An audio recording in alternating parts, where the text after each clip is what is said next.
Күйеуім іссапармен қалаға кеткен. Үйде жалғызбын, үнсіз түн. Үстімдегі жеңіл жамылғымен мені де, ойымды да жалаңаштап тұрғандай. Тәнім соңы не боларын білсе де, біреудің ыстық құшағын аңсап тұрғанын сездім. Кенет есік сықыр етті. Кешір, терезең ашық тұр екен, жел кіріп кетер дедің бе? Деді бір таныс дауыс. Қайным. Иә, ауылдан келіп ағасының үйінде қонып жүреді. Мен тек көрпені жаба салайын дегенмін. Қолындағы көрпе тіземнен сырғып жоғары көтерілді. Сол сәтте ар ұятта тән де үнсіз қалды. Көрпе бойымды түгел жапты, бірақ иісі. Иә, сол иіс менің ішкі жан дүниемді қозғалтты. Ол иіс еркектің иісі еді. Күйеуімде жоқ бір ерекше иіс, тым жақыннан сезілді. Қатты тоңып кеткен шығарсың, деді ол, жай ғана. Дауысы жұмсақ еді, бірақ ішіндегі отты мен ғана сезіп тұрдым. Мен үндемедім. Ол тіземнің үстіне қолын қойды. Қолының салмағы емес, жылуы ішіме сеніп кеткендей. Шынымен де, сен жалғызсың. Мен көзімді жұмдым. Қолы жамылғаның астына баяу сырғып кіріп кетті. Тілім үнсіз, тәнім оянған. Тек жүрек дүрсілімен тыныстың ауырлағаны естілді. Ол үстіме шыққанда мен бір сәтке қарсыласпақ болдым, бірақ бәрі кеш еді. Ар ұят сол сәтте бір бұрышқа тығылып қалған еді. Ал тән үнсіз келісті. Таң атты, жастық сәл дымқыл, тер ме әлде көз жасы ма білмеймін. Жанымда ешкім жоқ, тек көрпе астында бөтен иістің ізі қалған. Күйеуімнің иісі емес, нағыз еркектің иісі. Кінәлі сезім бе, әлде аңсау ма, анықтай алмай жаттым. Кешегі түн ішімдегі жабық құлыпты ашып жіберді. Мен өзімді қор сезінген жоқпын. Қайта тұтас әйелге айналғандай едім. Мойындағым келмейді, бірақ тәнім кешегі түнді қайта аңсап тұр. Жүрегім емес, тәнім сөйлеп кетті. Кешір мені, күйеуім. Сенде осы үнсіздік, осы от болмаған секілді. Кенет есік ашылды. Ас үй жақтан қайнымның даусы естілді. Шәй дайын, ұйықтап қалған жоқсың ба? Мен үндемедім, себебі даусынан бұрын оның иісі кіріп келіп жатқандай болды. Шәй үстінде үнсіздік үстем болды. Ол көзіме тура қарамады. Мен де. Бірақ арасындағы от сезіліп тұрды. Көйлегімнің ішінен өзімді бөтен, бірақ ерекше сезініп отырдым. Тәнім басқа біреудің ізін ұмытқысы келмейді. Түн тыныш өтті ме, деді ол ақырын. Даусындағы салмақ. Кеше мені құшақтаған қолың дауысы секілді шықты. Жаман емес, дедім, қысқа ғана. Қасық пен кесенің дыбысы ғана естіліп тұр. Ал ішімде құмарлық оты қайта тұтанып келе жатты. Ол орнымнан тұрып қасымнан өтіп бара жатып иығыма жеңіл тиіп кетті. Сол ғана еді. Мен бүкіл жан дүниемді қайта оятты. Ол менің тәнім емес, жанымның ең әлсіз тұсына тиіп кеткендей сезіп тұрдым.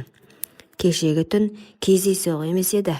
Ал бүгін тәнім тағы да соны қалап тұр.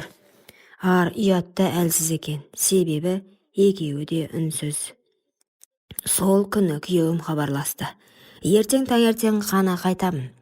Үнінде сағыныш жоқ, жай бір күнделікті дауыс. Ал менің ішімде дауыл. Кеше мені алғаш рет толық әйел сездірген адам дәл қазір төргі бөлмеде отыр. Кеш үй тыныш, жарықты өшіріп өз бөлмеме өттім. Төсекте жатсам да ойым басқа бөлмеде. Әр тынысым оны аңсау. Тәннің әр түйірі соны қалайды. Есіктің сырттан жай ғана тарс жапты, аяқ дыбысы тоқтады. Сосын жаймен есік ашылды. Үн жоқ. Тек дем, терең, ыстық. Ұйықтап қалдың ба? Жоқ, дедім сыбырлап. Ол жақындады. Жамылғаны көтеріп иығыма тиді. Сол сәтте ішімдегі барлық ар ұят, тыйым, ой, үнсіз күйге шегінді. Мен оны күттім. Тек тән емес, жанымда, әйелдігімде оны аңсады. Ол үстіме шықты, екеуміз де сөйлемедік. Себебі тіл емес, құмарлық сөйлеп тұрды. Түн ұзаққа созылды. Әр жанасу кешегі емес, бүгінгі одан да батыл, одан да керемет өтті. Одан да аш көз еді. Мен ештеңе ойлағым келмеді. Тек сол сәт, сол иіс, сол еркек. Таң атты. Бұл жолы мен жалғыз оянған жоқпын. Ол қасымда жатты. Жалаңаш иығы маған тиіп тұрды. Тынысы баяу, терең. Ұйықтап жатқанмен тәнінің жылуы маған қадалып тұрды. Басыма бір сұрақ келді. Бұл енді не? Кездейсоқтық па, әлде? Ол көзін ашты. Ұйқылы ояу көзіне қарадым. Еш өкініш жоқ, еш сұрақ та жоқ. Тек бір үнсіз мойындау бар секілді. Енді бәрі бұрынғыдай болмайды. Орнынан тұрды, үстіне футболкасын асығыс киді де маған қарады. Кешір, деді, жай ғана. Бірақ бұл кешірім мені емес, өзін ақтау еді. Мен басымды изедім. Үнсіз. Ішімде бір ащы шындық шыңғырып тұрғандай болды. Мен өз күйеуімді саттым.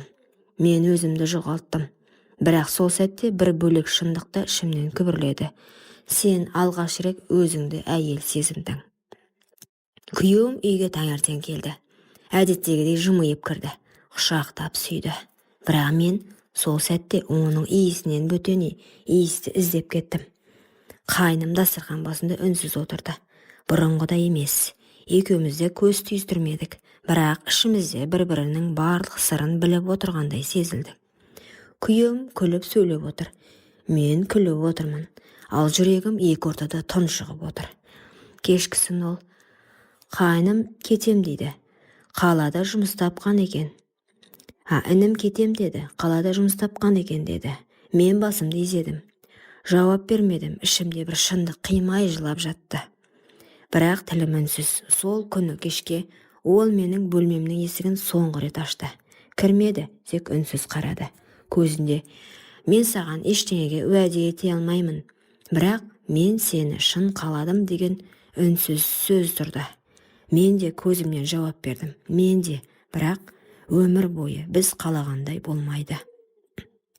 Ол үнсіз бұрылып кетті. Ал мен сол сәттен бастап бір түннің құпиясын өмір бойы жүрек түкпіріне бекіттім. Себебі ар ұят үндемесе де жүрек ешқашан ұмытпайды. Әттең, күйеуім қайным сияқты бола алғанда ғой. Кейде адам ақылмен емес, тәнмен өмір сүріп жатқанын кеш түсінеді. Сырттай бәрі бүтін. Үйім бар, күйеуім бар, бірақ бір нәрсе жетпейді. Жетіспейтін еркек.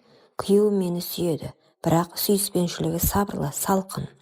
Мен әйел ретінде еркектің құшағында еріп кетуді аңсаймын. Ол міндетіндей ғана өтейді. Көзіме қарап не сезініп тұрғанымды түсінбейді. Ал қайным қараған жанарынан бастап құшағына дейін мені аңсау бар. Бір рет, бір-ақ рет сезіндім оны. Бірақ сол бір түн мені мүлде басқа әйелге айналдырып жіберді. Түнде күйеуімнің құшағында жатып қайнымды ойлау күнә екенін білемін. Бірақ ой тоқтамайды. Тәнім оның жанасуын, демінің ыстығын, сенімді еркектің аңсайды. Мен ажыраса алмаймын, күйеуімді қимаймын. Ол менің өткенім, бірақ қайным менің әйелдік болмысымда оятқан тыйымды қалауларым. Екеуінің ортасында тұрып қалдым. Арым мен аңсарымның арпалысында үнсіз ғана өртеніп келемін. Құрметті оқырман, өмірден алынған шынайы оқиғаларды тыңдағыңыз келсе, менің арнама тіркеліп, лайк, комментарий жазып қолдап кетіңіздер. Келесі кездескенше.